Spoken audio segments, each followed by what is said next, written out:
आपने भागलपुरी साड़ी के बारे में सुना होगा, मैसूर सिल्क के बारे में सुना होगा, आपने बनारसी साड़ी के बारे में सुना होगा, लेकिन क्या आप उडुपी साड़ी के बारे में जानते हैं? राजधानी बेंगलुरु से 400 किलोमीटर दूर उडुपी जाना जाता है अपने फेमस टेंपल और बीचेस के लिए। श्रद्धालु हर साल यहाँ श्री कृष्णा मठ में दर्शन के लिए आते हैं, तो वहीं टूरिस्ट यहाँ के बीचेस से खासा लगाव रखते हैं। कोस्टल कर्नाटका का यह इलाका अपने फूड, कल्चर और आर्ट के लिए प्रसिद्ध है। हमारी कहानी भी एक विलुप्त हो रहे कला के पुनर्जन्म से जुड़ी है। यह बात है 18वीं शताब्दी की।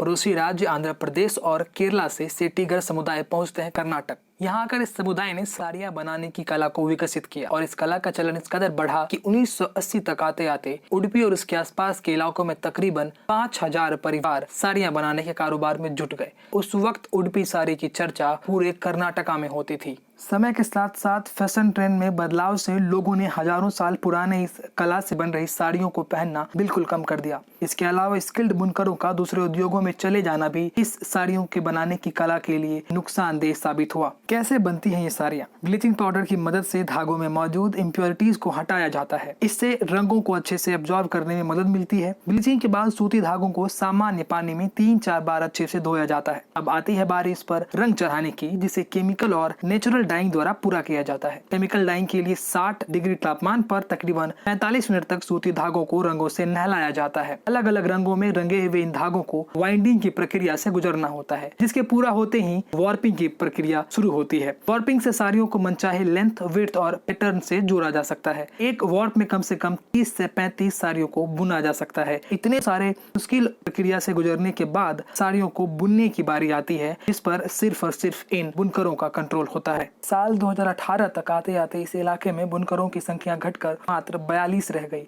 ऐसे में सबसे बड़ी चुनौती इस कला को पुनर्जीवित करने की थी। Because of the age of the weavers, Udupi sarees were produced in very less number, and whatever sarees were produced are getting sold at the weaver societies, but for a very low price. So weavers were getting very low remuneration.